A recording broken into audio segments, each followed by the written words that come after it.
Hello, everyone. Hope you're all doing well and taking really good care of yourselves as we get ready for another week in a brand new month, the month of February. Hopefully the first week was good to you. As you can see, this is a recording. I have received a lot of feedback, commentary, emails, etc. I didn't ask for it, but I am grateful for the feedback. A lot of you prefer the recorded podcast as opposed to the live stream. And I understand why. I do. Energetically, it's actually better for me to do the podcast without any outside energetic interference. And even though it's positive interference and I love interacting with all of you while I do the podcast, I go into overdrive, I get derailed.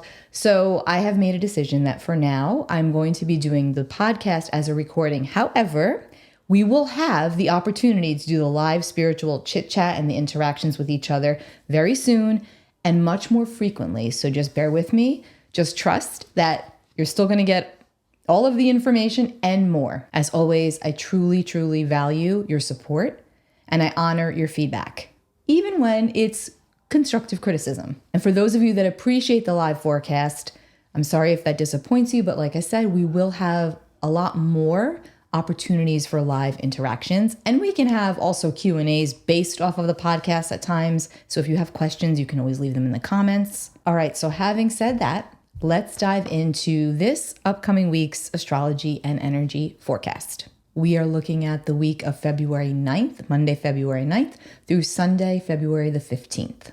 A few things before we get into the daily breakdown. As always, take what resonates, throw away what does not. Don't focus on the technicalities if that gets lost on you. Just focus on the content, focus on the context, the energy of what I say, and how it feels and how it could land for you, how it lands for you. We have a lot of Aquarius energy right now and a lot of Pisces energy in the skies, which indicates the end of a cycle, as Aquarius and Pisces are the final two signs of the zodiac, of the 12 zodiac signs.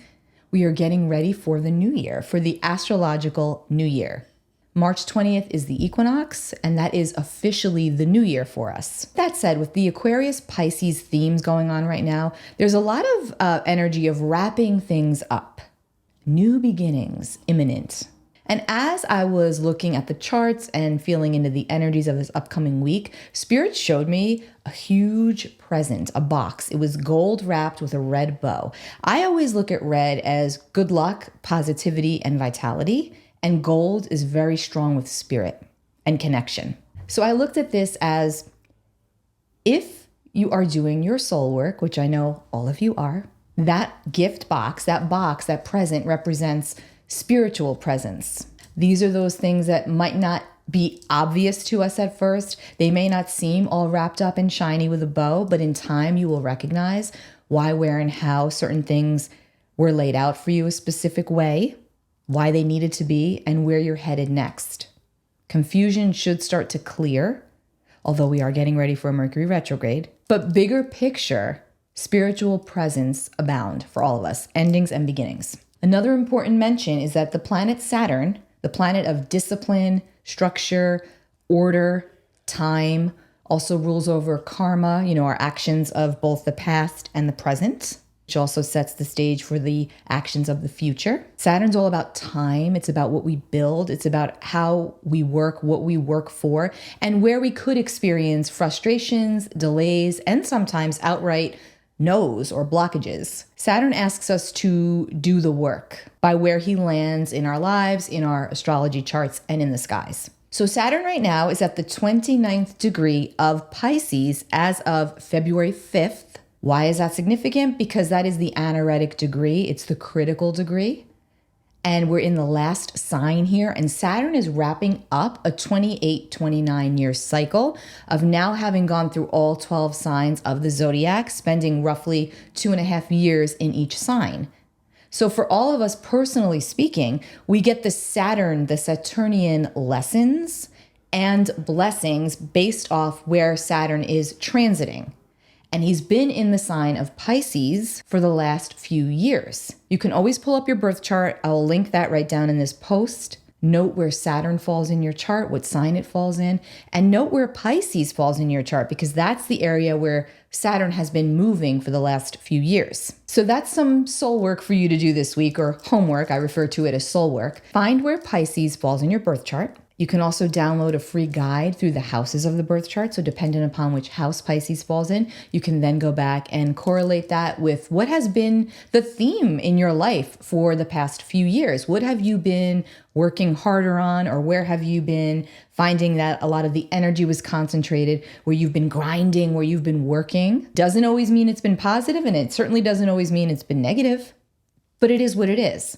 Soul school. Reflect on how much you've accomplished. Reflect on what you would still like to accomplish. And yes, there's always room for improvement and for refinement. And that's a key word for Saturn, refinement. Collectively speaking, we're seeing a big theme of the wool being pulled off of people's eyes, especially when it comes to those that are out in a public way, celebrities, politicians. Saturn is about to enter Aries, okay? Totally different energy here. Fire. We're going from water. We're going from the passivity and the ability to be very in our minds and fantasizing and glossing over reality sometimes. But Saturn in Pisces has really asked us to recognize that some things are not what they seem. And now as Saturn is getting ready to move on into Aries, Neptune is right there with Saturn, okay? And Neptune shatters the illusion when entering Aries, because Neptune in Pisces is all about the illusion. We can keep up the jig. The veil can be, covering over the collective's eyes in certain capacities, personally speaking as well. But when we get that shift into Aries, and I'm sure many of you have noticed this landing in your personal life, okay? Now that we're having this shift, it's like we're recognizing where we might have been asleep to something, and we might have been more comfortable in that space, but all of a sudden you're seeing things differently. And this could be in one area of your life. It can be in multiple areas of your life. Collectively speaking, this is happening too. You know the saying, never meet your hero? That's a theme right now. There's a lot of recognition going on and a lot of release and, releasing and realizing what is no longer aligned with who you are today, with your path, with your trajectory on the soul level and physically as well, emotionally, physically, spiritually. So really reflect right now. Reflect back on the past 2 years, 2.5 years. That's your soul work for this week ahead. And that brings me right to our tagline for this week ahead. For those that are new here, every week I give a tagline that encapsulates the whole week's energy. And it's always one that reverberates throughout the week that you can reflect back on. This week's tagline, what was shed, what's ahead? Reflection, shedding of the old, regeneration, and a rebirth of the new on all fronts. Monday the 9th is a day for reflection. The moon is in Scorpio, the deep waters of Scorpio. We've got the moon squaring off with the sun. It's going to oppose Uranus. It's going to trine Saturn. So all of that to say is that Monday can feel very deep, very reflective, very powerful, very profound, and very emotional, for better or worse. It's also the phase of the moon, the last quarter moon phase, which is connected to endings, releasing and clearing out. And because it's in the sign of Scorpio, this is at a very deep level. We're getting to the bottom. We're getting to the core. We're getting to the heart of the matter, the heart of the problem, the heart of a situation, the heart of your emotions. And it's about releasing in healthy ways, recognizing the patterns, releasing what is not working for you. Making a conscious effort will prove to be very empowering for you going forward. Now on Tuesday the 10th, the key word for Tuesday, dream. I like Tuesday. Early AM, the moon enters fiery Sagittarius. That's very expansive. That's very optimistic. It's very jovial. We want to connect. We want to communicate. We want to move around. Venus will enter Pisces, and Venus will remain in Pisces until March 6th. Now, when Venus is in Pisces, collectively speaking, we're operating under that energy, that Venusian energy. And Venus is exalted in Pisces, in the sign of Pisces. She loves to be in the sign of Pisces. Very sweet, very dreamy, very connective, very sensitive, extremely artistic, beauty, color, music, the arts, all of it is favored and under high focus while Venus moves through Pisces. If you have your Venus in Pisces, you are having right now what we call your Venus return. The Venus return time tends to make us feel better about ourselves, whether we even recognize we're in our Venus return or not. We just feel more alive. We feel more vibrant. And then depending on, because it is Pisces, you could feel more dreamy, much more intuitive. You get a jolt of creative inspiration. But because it's in Pisces, it's more subtle. It's not necessarily a jolt, but it is a quiet, colorful burst of energy, like paint being thrown onto the canvas in all different colors. That's Venus in Pisces. And the moon will sextile Pluto. So I really do like Tuesday. Moving into Wednesday, I like Wednesday as well. Wednesday is a day to take action. So it's a day to act, but to not react, because we can be reactive. So we just need to watch out for that. And if you're cardinal, which is Capricorn, Aries, Libra, or Cancer, you may really be feeling that much more. You could feel that bitey edginess. So just know that that's the energy right now. Also Taurus, Scorpio, Leo, Aquarius, more bitey, the fixed and the cardinals. So Wednesday the 11th, I like it for taking action, but not action in an unhealthy manner. The moon in Sagittarius is harmonizing with Mars in Aquarius. This is higher energy and higher enthusiasm. We're sorting things out and they're making sense. At least they're making sense to us. And the moon in Sagittarius will also harmonize with the sun in Aquarius. And Pluto, the planet of profound change, transformation, transition, depth, emotion, control, empowerment, disempowerment. Pluto also rules over regeneration of all forms. Pluto moves to 4 degrees of Aquarius. I bring this up because Pluto spends a significant amount of time at each degree. And so if you have something in your birth chart, something specifically personal, everything in the chart's personal.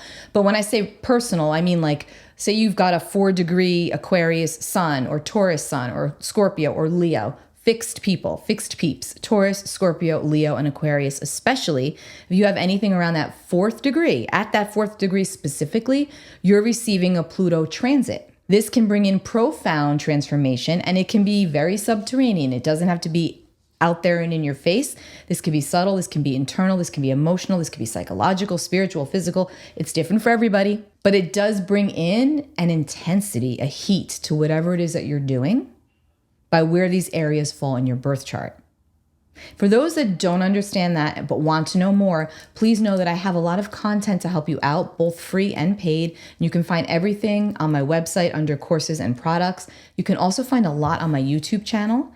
There's a video that I did, it's a tutorial that shows you how you have every sign in your birth chart, and it tells you how to track everything. And from what I'm told, it's pretty easy to follow. So I'm going to also link that here for you below. But don't feel, it's not that daunting. When you note your basic placements and you follow it, it's really eye-opening, and it becomes a lot easier to understand it. And it also helps to just know what's going on in the sky. So you can always track the current sky. You can do that on online. You can use an ephemeris. I have it on my website, also on my download your birth chart page. If you scroll down, you'll see every day the transits, whatever's going on in the sky, and the moon phase. So I have that there as well. I drill this home a lot because astrology, when used properly, is such a powerful tool for empowerment, awareness, growth. It's about taking what's unconscious and bringing it to the conscious forefront so that we can transcend, so that we can grow into the most highest vibration, authentic version of self. And it's also about knowing what's going on in the collective, throughout the collective, to help you navigate the choppy waters there as well. And also sail on the smooth ones. So yes, Wednesday the 11th, Pluto, 4 degrees of Aquarius, will be grinding on anything that you've got around that 4th degree, especially fixed. Taurus, Scorpio, Leo, Aquarius. Thursday the 12th, again, I like it. I have that flagged as a day to really tune in, drop in, tune in. We have Mercury at 9 degrees of Pisces, exactly aligned with the North Node in Pisces, opposite the South Node. So there could be some strong communications and or information coming in via, it could be through your intuition, it can be through your dream space, or it can be literal. It can also be a little confusing and a little nebulous. So you may have to decipher the messages here, but information's coming in to give you a glimmer of what you can do to move forward in a specific situation. And I know that sounds vague, but again, this is generally speaking for for the overall transit. So it's going to land differently for everyone by where you have Pisces energy. The moon will square off with Saturn, could maybe bring in a little ouch or two. And then it goes void at 2:29 p.m. and it enters Capricorn at 2:44 p.m. Eastern time. That's on Thursday. And then the moon harmonizes with Venus in Pisces, which is really great. Music is favored, messages coming in through music, especially Thursday into Friday and the dream space. Ask and you shall receive. Friday the 13th, let go and lead. That's the energy of Friday the 13th. And I want to say something else about Friday the 13th. I know that Friday the 13th receives a lot of negative press. I want to be honest with you. In my culture, I'm Italian, but in my family, in my culture, for us personally, 13 is a lucky number. I got married on the 13th. I like the number 13. I always have. And Friday the 13th to me is not a bad luck day at all. So I'm just going to throw that out there for you. That's my feeling. I don't go doom and gloom or dread when it's Friday the 13th. It doesn't faze me one way or the other. I actually kind of like it. Things can happen on any day and we can deem it so, right? We can then make that a negative day because something negative happened there. So anyway, I like Friday the 13th. Just throwing that out there.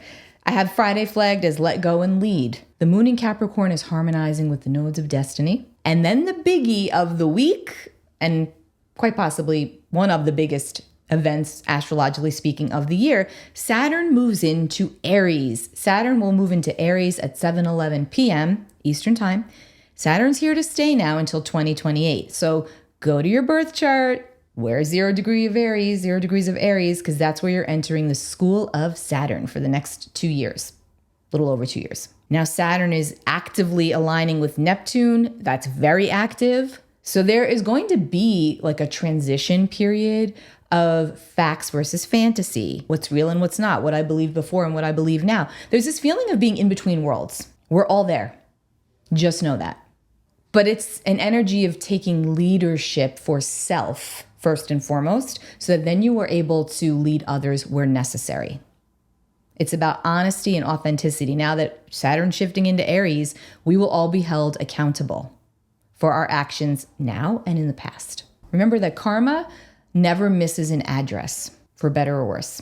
I have a great talk, a great podcast that I did with another astrologer about Saturn's entrance into Aries. We go over dates. We go over where this could land for you by your rising sign. It's a lot of really valuable information.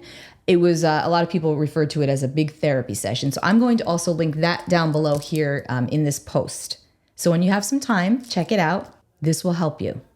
I know that it will. It will at least help put some things into context. Now, collectively speaking, this merging of Saturn and Neptune in Aries is a part of a massive paradigm shift. The last Saturn-Neptune conjunction that we had was in 1989. It was in Capricorn for frame of reference.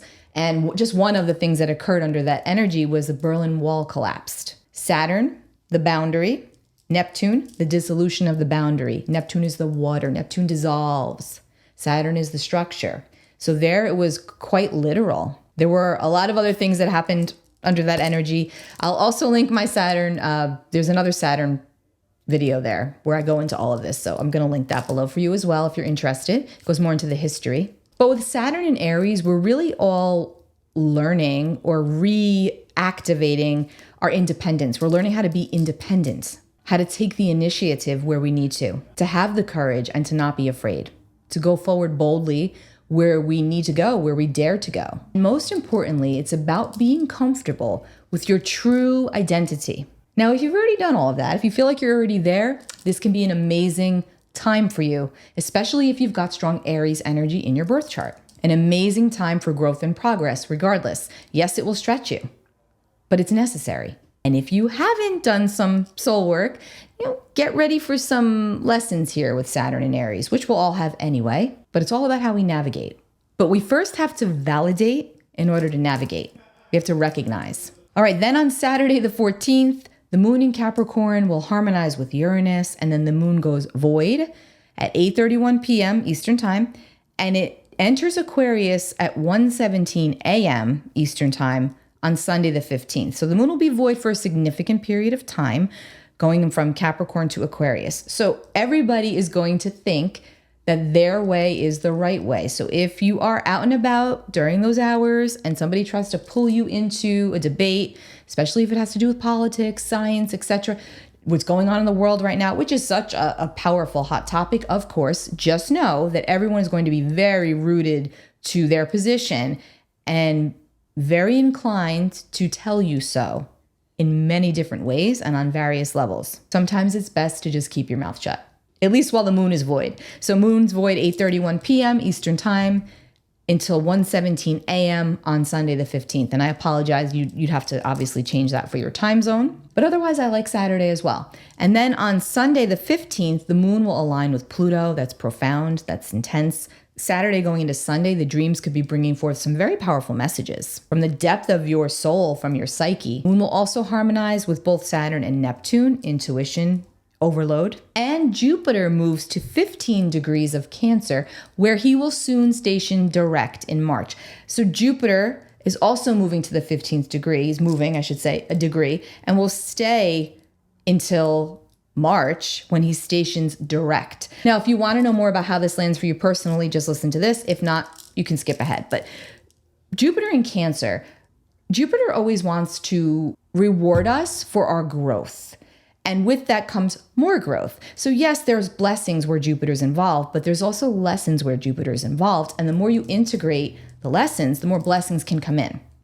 But you have to take the steps forward. You have to do the work. So you're going to want to identify where Cancer, the sign of Cancer, falls in your chart, specifically, 14 to 16 degrees of Cancer, because that's where this Jupiter energy will hit. You may not have any planets there, but that will still occupy a space in your chart. So you still will want to check that out. But opportunities are getting ready to increase and to speed up. There will likely be a lot of conversations with family members, things focusing around family dynamics, maybe family issues in some cases, situations where you're going back into your lineage, your ancestry. And if you have anything at 15 degrees of any of the cardinal signs, which is Capricorn, Cancer especially, Libra, and or Aries, you're receiving a Jupiter transit to something in your chart. So you're going to want to check that out. So that will be even more empowering, uplifting, inviting, and enlightening for you. And that is the week ahead. When the planets are shifting, like Pluto's moving to the 4th degree, Jupiter's moving to the 15th degree, they move slow. But our body, our energetic, because we're all energy, right? Our energetic bodies, we feel this even though we might not necessarily know what it is that we're feeling. So for example, let's say you have a Cancer moon and it's at 15 degrees. Jupiter is now moving to the 15th degree of Cancer. So now Jupiter will be sitting on your moon. Now that could make you very emotional, but even maybe in the best way possible. There's many different ways this could play out. It can make you, maybe this is when you get pregnant. Jupiter to the moon, the fertility, expansive, because Jupiter expands what it touches, what it contacts. It's like Jupiter's the cosmic magnifying glass. If you've got a 15 degree Cancer sun, for example, Jupiter's on your sun. That's lovely. You may find people are gravitating towards you more. Things start opening up for you. Opportunities start coming in left and right. If it's your Venus, fabulous. It could be love, new love, or existing love, just feeling that much more lovey. We like Jupiter for the most part. So that's an example of how it works when one of these planets, slower moving planets, contact something personal in your chart. And then Saturn, for example, shifting from Pisces to Aries, we're moving from water to fire. So while we're in the process of that shift, we can feel very sluggish. We can feel very frustrated. We can feel very aggravated. We can feel like we don't know which end is up. So just be kind to yourself. Take good care of the physical body, ground, get outside, drink purified water. Take care of yourself. That's what keeps your vibration higher. That's what keeps your vibration up. You know how people say high vibes? Well, we do that by taking care of ourselves. And also by recognizing that sometimes we are not going to do that. None of us are perfect. We all slip up. And that's okay too. Beating yourself up doesn't help. So be kind to yourself. I'm going to go ahead and get a Spirit of the Animal Oracle card. I have to get better about bringing more of my cards up here, but I'm lazy and I don't want to go and get my tarot cards right now. So we're going to use these. Plus, I feel very connected to these the last year or so. Very connected. I know many of you have also experienced the connections, stronger with animals, stronger more than ever. Let's see what we get. The Goose. Inner knowing. You are a brave traveler. Your soul knows the way. Be confident you will achieve your destination. Loyal friends are always with you. Don't worry, you are blessed. Let yourself fly. And I also just heard when I looked at that, what's good for the goose is good for the gander. So there's definitely this energy of wrongs being righted. It's like you need to know this, that spirit has your back. I just had this conversation with a dear friend today that is struggling with something. And I said to her, you are always so authentic and so true to yourself, even when other people don't like it, and you're kind about it. So you have to trust that spirit has your back. There's a larger plan for you. Even when it doesn't work out the way you want it to, spirit has your back. Remember what I said in the beginning, spiritual presence for everybody. We must shed the old to make way for the new. Even if we do it clawing on to the floorboards, being dragged back, we're doing it. And back to the tagline for the week. What was shed? What's ahead? Focus on the growth. Focus on the future. That's what Aries, the Saturn and Aries energy is all about. The Neptune and Aries energy, the whole new era here, shifting of the paradigm. I mean, this is all about taking ownership, taking control back, moving forward fearlessly, authentically. It doesn't happen overnight. Have a wonderful, wonderful week. I will be back soon. You'll be hearing from me shortly, and take really good care. Sending you all the love. Overall, I like this week, dare I say. There's a lot of love energy present. Sometimes we have to dig a little deeper, but it's here. Speaking of, I didn't get too much regarding the world stage because I do feel that this upcoming week is going to be pretty crazy in the news. Okay, there's going to be a lot of revelations, and we're not going to know what's true and what's not true. So just, try to keep yourself away from the news if you can, as much as possible. I'm not saying bury your head in the sand about things that are going on, about current events, but try not to completely preoccupy yourself with that, because that's going to keep you away from your own soul work. All right, take care. Bye.